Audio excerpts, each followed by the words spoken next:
কি বলতাম মানে মানে মানে মানছে ভিডিও করে সেলফি তুলতেছে ভিডিও করে তারা বিবেক আটুন নিছে তারা তো বর্তমানে বাইরে হলো কি টিকটক জগত যে ওই লোকের বা জলিয়া আংরা হয়ে যাও আমরা ছবি তুলি। আমরা যে জায়গাটিতে দাঁড়িয়ে আছি এখানেই গত বুধবার বিকেল 5টার দিকে সামিয়া এবং সাদিয়া জান্নাত ইভা নামের দুই তরুণী বিদ্যুৎপৃষ্ট হয়ে গুরুতরভাবে আহত হয়েছেন এবং তাদের একজন আজকে চিকিৎসাধীন অবস্থায় ঢাকায় মৃত্যুবরণ করেছেন এবং আরও একজন যিনি আছেন তার অবস্থাও কিন্তু বেশ আশঙ্কাজনক।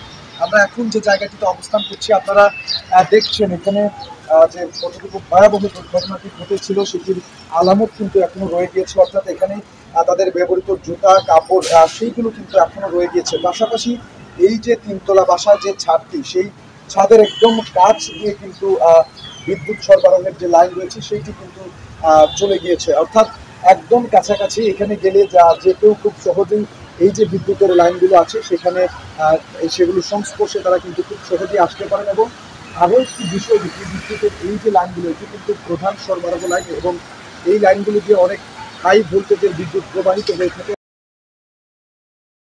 মহিলা এখন এখানে আগুন পাড়াই আমরা অনেক লোক আছি অনেক লোক থাকার পরেও উপরে কেউ ভয়েতে টান না তোরা যায়।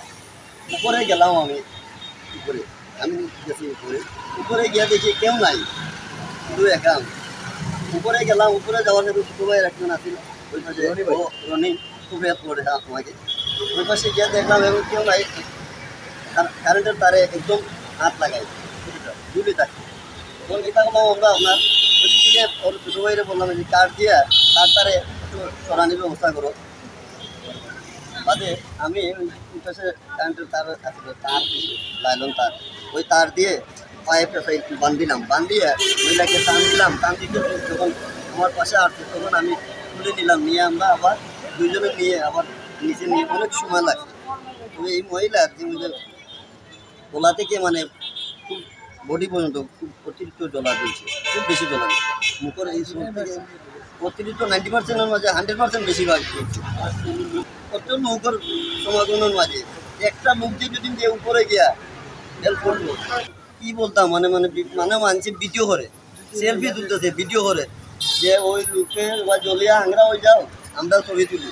আমাদের অধিকাংশ সিলেট বলেন বিভিন্ন দেশে বলেন দেখি আমি একটা জিনিস কি যে কোনো কিছু হইলে আমরা উপভোগ করি, কী উপভোগ করি যে আমরা একটু ছবি তুলি, একটু বাইরে লওয়া দিই ছবি তুলি, ওটা তুলে শহীদ হয়ে যাও। এটা মাইন্ডটা গেছে না যে দুজন লোক যে আমরা উঠি বাস দিয়ে হোক আর দেখি দিয়ে এই লোকটাকে মহিলারে বাঁচানোর মালিক তো আল্লাহ তালা। একটু উচিল্লা করলে তো যতটুকু চেষ্টা করছি পারছি আনছি আইনে ওনাদেরকে মেডিকেলে পাঠাইছি, বাকি গেল আল্লাহ তালা। এখন আজকে শুনলাম একজন মানুষ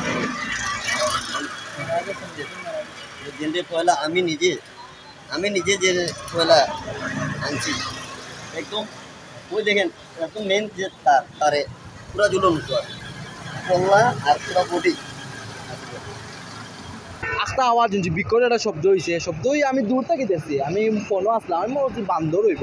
আমার এলাকায় প্রচুর বান্দর বান্দরের আকৃতি লাগছে আমার কাছে দূর থেকে। আমি এর মধ্যে কলো একটা মানুষের উলি দেখি আমি লগালগ আইসা এ দেখি কোনো মহিলা একজন, সেও আঁকবার না। হ্যাঁ লগালগ আমরা হাসান ভাই দুর্গাপুর হাসান ভাই অন্য রনি ভাই আছেন সার ফুয়া মুক্তিযোদ্ধা তাইনোর ছেলে তাইনোর বাপ তাইন লগালগ আইয়া তারা দুইজন সাথে সাথে ইনো উঠিয়া লাঠি লইয়া তারা মহিলার উদ্ধার করছেন। আদারওয়াইজ অন্য যত মানুষ আসলো প্রত্যেকটা মানুষের যদি আপনি ভিডিও পাইবা, কিন্তু সেও আগুয়াইছে না। হাসান ভাই প্লাস আমরা সবে ডাকছি যে ভাই আও উফরে আও, সেও আমরা বাঁচাই তাই আগে উদ্ধার করি, কিন্তু একটা মানুষ আগুয়াইছে না। সব ফাইন ভিডিও করা সব ব্যস্ত, একটা মানুষ উঠছে একটা ফাইন উঠছে না। ইভেন আমরা রক্তর লাগেও ফাইন করে ডাকছি যে সময় অ্যাম্বুলেন্স তারা চেঞ্জ করে আমরা নোয়াই নিছি, আমরা কইছি ওকে আমরা সব একত্র করছি, কইছি যে যদি রক্ত লাগে বাই মিস্টেক রক্ত তো 100% লাগবো, রক্তের গ্রুপটা পর্যন্ত জানুকা। এ সময় আর কোনো মানুষ নাই, আর একটাও ফাইন নেই। তার বিবেক একবারে বিবেকহীন মানুষ, তারার বিবেক আটুন নিছে। তারাও তো বর্তমানে বাইরে হলো কি টিকটক জগত ম্যাক্সিমাম আপনি আমাদের দেখা ফেসবুকও দিয়েছে টিকটকও আর কমেন্টও করছে ওগুলো তারার বাইরে, তারা জীবনটাই গেছে মোবাইলের ভিতরে আকৃতি। আপনারা দেখছেন এই জায়গাটিতেই কিন্তু সামিয়া এবং সাদিয়া জান্নাত ইভা এই যে দুই তরুণী রয়েছেন তারা দুই বোন তারা কিন্তু ফুফুর বাসাতে বেড়াতে এসেছিলেন এবং ঠিক এই জায়গাটিতেই কিন্তু তারা বিদ্যুৎ স্পৃষ্ট হয়ে প্রথমে একজন বিদ্যুৎ স্পৃষ্ট হয়েছিলেন এবং সঙ্গে সঙ্গে তার শরীরে আগুন ধরে যায় এবং তাকে বাঁচাতে অপর যে বোন ছিলেন তিনিও কিন্তু এগিয়ে এসেছিলেন এবং তৎক্ষণাৎ তিনিও বিদ্যুৎ স্পৃষ্ট হয়ে তিনিও গুরুতরভাবে আহত হন এবং তাদেরকে প্রথমে কিন্তু Sylhet MAG Osmani medical college হাসপাতালে নিয়ে যাওয়া হয় এবং সেইখানে প্রাথমিক চিকিৎসা প্রদান করার পর তাদেরকে ঢাকায় প্রেরণ করা হয় এবং শুক্রবার অর্থাৎ আজকে দুপুরে ঢাকার শেখ হাসিনা জাতীয় বার্ন ও প্লাস্টিক সার্জারি ইউনিটে চিকিৎসাধীন অবস্থায় মারা যান সামিয়া রহমান। তার বয়স ছিল 18 বছর এবং মারা যাওয়া যে সামিয়া তিনি কিন্তু বিয়ানীবাজার উপজেলার ওর আইল গ্রামের আব্দুল কুদ্দুসের মেয়ে। বিদ্যুৎ হয়ে তার শরীরের 90% ঝলসে গিয়েছিল বলে কিন্তু চিকিৎসকরা আমাদেরকে নিশ্চিত করেছিলেন এবং আরও যেমনটা আপনাদেরকে আমি বলছিলাম অর্থাৎ গত বুধবার বিকেলে ঠিক 5টার দিকে 3 তলা যে এই বাসাটি আমরা যে বাসাটিতে এখন দাঁড়িয়ে আছি এই বাসার ছাদ থেকে মূলত কাপড় আনতে যান সামিয়া এবং ইভা। আর এই সময় কিন্তু ছাদ ঘেঁষে আপনারা দেখছেনই যে কতটুকু ছাদের কাছাকাছি এই ছাদ ঘেঁষে যাওয়া বিদ্যুতের তারে জড়িয়ে পড়েন এক পর্যায়ে সামিয়া এবং মুহূর্তের মধ্যে তার শরীরে আগুন ধরে যায় আর তাকে বাঁচাতে গিয়েই বিদ্যুৎ স্পৃষ্ট হন ইভাও অর্থাৎ তার যে অপর বোন ছিল তিনিও কিন্তু বিদ্যুৎ স্পৃষ্ট হয়ে যান এবং বিদ্যুৎ স্পৃষ্টের অর্থ অপর ফুফাতো বোন সাদিয়া জান্নাত ইভা তিনি তার পরিচয় যদি আপনাদেরকে বলি বিয়ানীবাজার উপজেলার বালিঙ্গা গ্রামের শাহিল আহমেদের মেয়ে। তারা দুইজন কিন্তু জলের ছাত্রী এবং এই ঘটনায় ইভাও ঢাকায় চিকিৎসাধীন রয়েছেন এবং তার অবস্থাও বেশ আশঙ্কাজনক বলে চিকিৎসকরা আমাদেরকে নিশ্চিত করেছেন।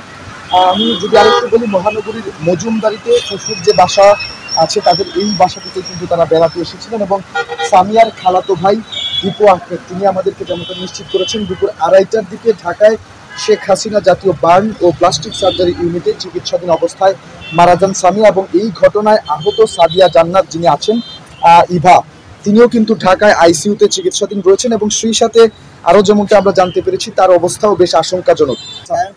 তারটা তো বিল্ডিংটা যত লাগাই এটা 33,000 ওয়াট 33,000 ওয়াট আমাদের পাবলিক হচ্ছে তো বিদ্যুৎ কর্মী করতে হয় যারা এরা তো জানে যে বিল্ডিংয়ের পাশে যদি থাকে বিল্ডিংটারও গতি প্লাস আমাদের তারেরও তো মানুষের জন্য লাগে যদি অথবা বিদ্যুৎটা লাগলে বিল্ডিংয়ের পাশে যদি রড জান্নাত থাকে যদি অবশ্যই তো বাতাসে তার লাগতে পারে।